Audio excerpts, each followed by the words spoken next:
Well, that was bad. like there's really no other way to put it. There's really no other way to describe it. I think since last year in that game they played at Pittsburgh, this is probably the worst game they've had since then. It was bad. It was at home. But is that the end of this season? Is this worth all of the, overreaction Monday hot takes you're going to hear from a lot of Browns fans or like the media in general? Well, let's talk about that. But before we do, I want to make sure you guys hit that like button, hit that subscribe button, ding that notification bell so you can be notified.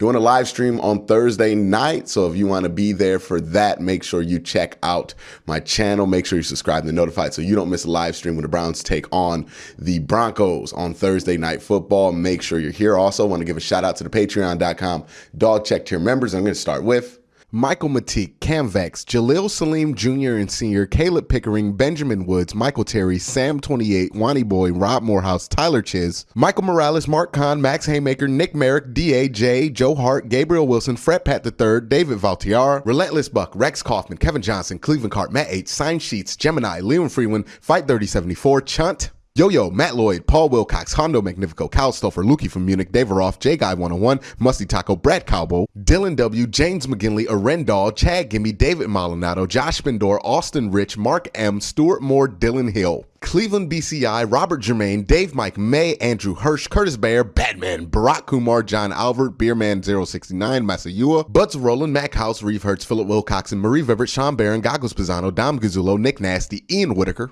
Colin 216, Christian, Dave Strong, Michael Stone, Soul Train, Billy, Moose Gentry, Austin Z, Mark Burnett II, Andre Griffin, Otis Wolf, Dog Pound Kai, Greg Ehlers, Austin Bolin, Lydia Mahawk, Alexander Davis, Chris Falms, Picktown Browns backer, Max Nilakenko, Max Al Dojo, and Water Bear Marketing. Again, guys, thank you so much for your support. It means a ton to me. Now, let's talk about the Browns. Now, I know exactly how this loss feels because this loss feels exactly like the loss against Pittsburgh. But is it doom and gloom from here? Are the Browns not the team that we thought they were? Are they not going to achieve any of the goals that we thought they could achieve during the offseason? Or was this a bit of a predictable path that this team would follow if you were listening closely? Well, let me take you back to May of this year, during the offseason, and hear what I had to say about this schedule and where the Browns would be at this point to see if that's lining up with where this team is now. And we're going to start with the game against Kansas City, 425 on CBS. And this is an interesting run, right? So I'm going to say that the Chiefs are going to win this one purely because the Browns just have terrible luck on those opening games. The next game against the Texans, who knows who they're going to have at quarterback? Who knows what's going on with them? Browns should win this game. They should be ready to get some revenge after losing week one. The Bears, yeah, they should beat the Bears. The next game is against the Vikings. And right now at this point, I have the Browns at 2-1. And I think they're going to go 3-1 at the Vikings at Minnesota. And then you get into week 5. And I think this is where things are going to get a little shaky here. I got the Browns at 3-1. And I do think they're going to have a little turmoil here, right? Because you're going to play two offenses that are going to really test where this defense is. And I don't think the defense is going to be where it needs to at the beginning of the season. So I don't think they're going to beat the Chargers in LA. I think something funky is going to happen. It's just going to be one of those games where nothing goes right. So they end up losing that game.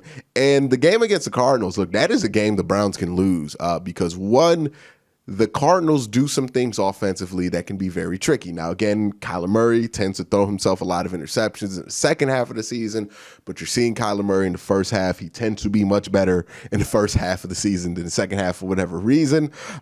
So I'm going to say that the Browns will end up after week 6 about 3-3. I think they're going to lose 2 games in a row. People are going to panic. First time in the Kevin Stefanski era that the Browns have lost 2 games in a row. I know the era, it's only been 2 years. The Browns are going to be 3-3, but they get that home Thursday night game, and they're going to win against the Broncos. And in week 8, they're going to beat the Steelers at home.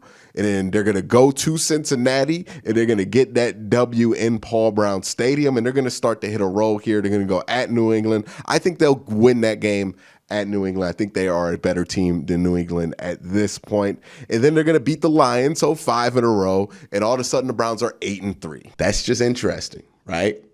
Browns are exactly where I thought they would be at this point, but I don't feel how I thought I would feel at this point, right? It feels like a bigger letdown. It feels more devastating, but they're exactly where I anticipated they would be at this point in the season, largely for the same exact reasons I anticipated them being where they were going to be. It's interesting, isn't it, right? We have expectations and we have stated goals, but privately, we might have more hope than what we would let out publicly. And when the private hopes aren't met, even though the public ones are, you feel a little disappointed, and it still gets to you a little bit. Just something interesting to chew on. But yeah, this game against the Cardinals was bad. Do I really need to go over why it was so bad? I don't really know. I'll do it briefly just for the benefit of anybody who didn't see the game. The Browns came out in the first quarter and played awful, like on both sides of the ball, like straight up, flat out, awful football. Baker threw an interception. He had a fumble. Both of those gave the Browns, the Cardinals the ball really close in scoring range. The Browns defense actually did step up there and force some field goals. But, it was whatever the Cardinals wanted. The Browns defense in the back end continues to have those secondary issues, right, with the safeties. Continues to have those responsibility shakeups. Continues to get blown coverages after blown coverages after blown coverages. Continues to just lose top receivers for no apparent reason. So that's an issue. And I don't know if that's a Joe Woods issue. I don't know if that's whoever's on the field issue. All I know is that between now and October 31st, the Cleveland Browns have approximately 14 days to completely figure that out. Because if they don't, you ain't going to be the team you thought you were going to be. But if you do, you still got a chance. Still got a chance. But you got 14 days. And that's really the moral of what I want to talk about today, because I could talk about how terrible they played. I did the live stream and the watch party. If you want to know in depth how awful I felt like this team played, go watch those, because I'm very explicit about how awful this team played. No mince words about it. They played awful. It was an awful game they played today. It was a turd that they put on that First Energy Stadium. It was honestly disrespectful to the stadium how bad they played. But that being said, you got a game in 4 days. You don't know if you're going to have Kareem Hunt. You don't know if you're going to have Baker Mayfield. You don't know if you're going to have anybody. But what you do know is you need to win that game, right? There is no ifs, ands, or buts about it. You need to win that game next week, right? For the first 6 weeks of the season, if you lose a game, it really ain't that big of a deal because everybody loses games early. But now that you're 3-3, your back's up against the wall a little bit. Now you need to start bringing home wins. That doesn't mean the next loss eliminates the Browns from playoff contention. That would be ridiculous. But it makes it much harder to get into the playoffs in a conference where, 11 wins might get you in. And that's only 6 losses for 11 wins. So, you've used up all of your useless loss quotas now. Now you need to win every game that you need to win, and you need to win a game that you probably ain't supposed to win, right? The good news for the Browns, if you look at their losses, ain't none of these losses against any team that's not going to make the playoffs. The Cardinals are going to make the playoffs unless they have a catastrophic meltdown. The Chargers are going to make the playoffs, and so are the Chiefs. The Chiefs are probably the shakiest team on there with their playoff implications because they're 3-3, but we know the Chiefs are probably going to make the playoffs. So all of that being said, it ain't like you have a loss to a bad team here, right? There would be more of a panic if the Browns had lost to like the Bears or the Texans or the Vikings or something like that. Like there would be more of a panic from me. But you lost 3 games against 3 good teams, and you don't look complete yet. Now, we kind of anticipated that the defense wouldn't look complete, but the offense not looking complete has kind of taken us surprise because we just didn't anticipate that Jedrick Wills and Jack Conklin would be out this early with no Chris Hubbard in to fill in, right? Chris Hubbard's on IR. He's out for the year. You're down to 4th and 5th string tackles at this point. And Like I said, the longer you have to throw those guys out there, the more and more vulnerable they're going to become, because teams are going to be able to key in on their weaknesses, because these guys just aren't, second stringers for no reason. They have obvious weaknesses at this point in their development. So, the offensive line's been a mess. That's trickled into the passing game, which is trickled into the play calling, which is trickled into the running game. Like, the Browns have a very obvious leak right now offensively, and it starts with the offensive line. But just because it starts with the offensive line doesn't take blame away from every other area in which that leak has leaked into, right? Baker, it's leaked into him. He's not playing great. I know the numbers are going to look good for him. 2 touchdowns, 1 interception, almost 300 yards, but 3 turnovers, man. 2 fumbles, 2 key fumbles. Not a good game for him. He can play much better than that. He did not play much better than that. So that's a bad game for Baker Mayfield. The next guys that were on this list is what the running game was all right. The line can't block that well, so that's something where that trickles into that. Kareem Hunt got hurt.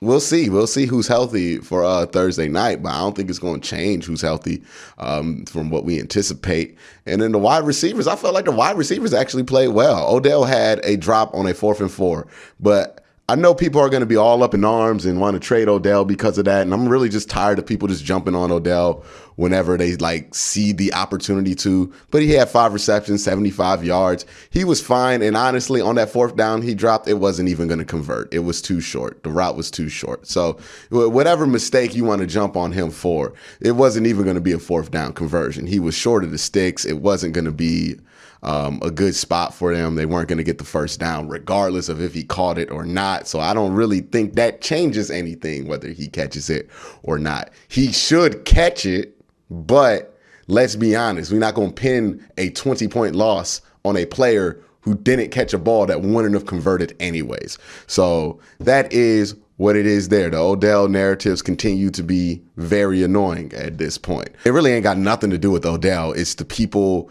who just lose their mind because they hate Odell that just drive me crazy about the whole Odell Beckham thing. But that's the story of the offense. They're off sync. The offensive line's bad. It's trickling into everything else. They need to win Thursday night, get to the bye week or the mini bye, have those 10 days, and pray that they get 1 or 2 of those tackles back. If they do, I think they'll be fine for the division stretch. If they don't, they're going to have some issues. They're going to have some struggles right there. Defensively, again, similar situation. You got to win in 4 days against Denver, and then you get 10 days to figure it out. I'm not expecting you to figure it out in 4 days versus Denver, but 10 days to figure it out. Simplify things. Don't simplify things. Whatever you have to do so that we're not just forgetting teams' number 1 receivers 50 yards down the field, please do it. Right? Because DeAndre Hopkins got lost in coverage. Don't know how that happens multiple times. And Mike Williams made a whole career. He had a season on the Browns last week, just getting lost in coverage. So obviously there's an issue. And if it's that Ronnie Harrison can't play snaps with John Johnson, or that people need to be switched around in positions and responsibilities, some adjustment needs to be made. If it's the rules of the defense, that needs to be changed. But there obviously is an adjustment that if you can beat Denver, buy yourself the 10 days, and then get to those 10 days, needs to be made. It needs to be changed. Like, you can't come out of that 10-day mini buy the same way you came into it. That's absolutely unacceptable. There needs to be a lot of adjustments and a lot of changes. Like, you're probably going to have Jarvis back after those 10 games. You might have both of your tackles back. The offense, they're going to make their adjustments just by getting healthy. I think they'll be fine. Defense, though, that needs to be figured out, because honestly, every other part, I felt like, Denzel was on the wrong side of some bad pass interference calls, but I felt like he played relatively well. And then Greg's been okay. Greedy's been all right, even though Greedy never looks for the ball on the goal line, so he can't really be in there in red zone situations, I don't think. Not against like a top receiver or anything. And the linebackers and the defensive line, they're fine too. The biggest problem is that we can't do anything about that back end right now, because the back end keeps getting in their own way and tripping over themselves, and they're not even making plays while they're doing it. So that needs to be figured out. That is a Joe Woods, I need to figure that out to save my job at the end of the year year kind of situation right there. So you get 10 days to figure that out. And we'll see what happens from there. But that's the moral of the story. Browns play terrible, but they play in 4 days. If they beat Denver on Thursday, they buy themselves some time. They don't have to panic. They can figure some stuff out in that 10 days. And hopefully you come back and you beat Pittsburgh, you beat Cincinnati, and you get on a roll like I kind of predicted earlier this year. And you'll be fine. Right? You'll be fine. Nobody's really going to remember this game. But if you don't, this will be memorable. So it's up to the Browns, right? This can be one of the more memorable games of this era of the Cleveland Browns, or this could be a footnote, much like last year's Pittsburgh game was something that we had completely forgotten about until today. So that's up to them. Thursday is where they can start that. Thursday is where they can start those changes, and then they can make more changes in that 10-day bye, because they definitely need that mini bye. Like, they're unhealthy, they are injured, banged up. They don't have anybody who's healthy right now. So they need to get healthy. They desperately need to get healthy, and that's kind of the route that they need to go on. Play that game Thursday, beat a team you're better than, get those 10 days, and then figure some stuff out, because this team, as it's been playing the first 6 weeks of the season, is not going to fare well in division battles against Pittsburgh, against Cincinnati, especially Baltimore, because they're not playing well enough. They're not executing well enough. Whatever it is that is making that happen needs to be adjusted or have a solution available to itself. I don't think this is time to get crazy here. Like, this isn't time to fire somebody or make a drastic change or anything, but it's time for adjustments. And last year, when they ran up against this wall versus Pittsburgh, they made the adjustments and they were fine at the end of the year. They went 11-5. So it's up to Kevin Stefanski. It's up to the players in this locker room to determine what kind of season they're going to have. And that all starts on Thursday. But let me know what you think in the comment section down below. Again, guys, have a great day. Have a good night.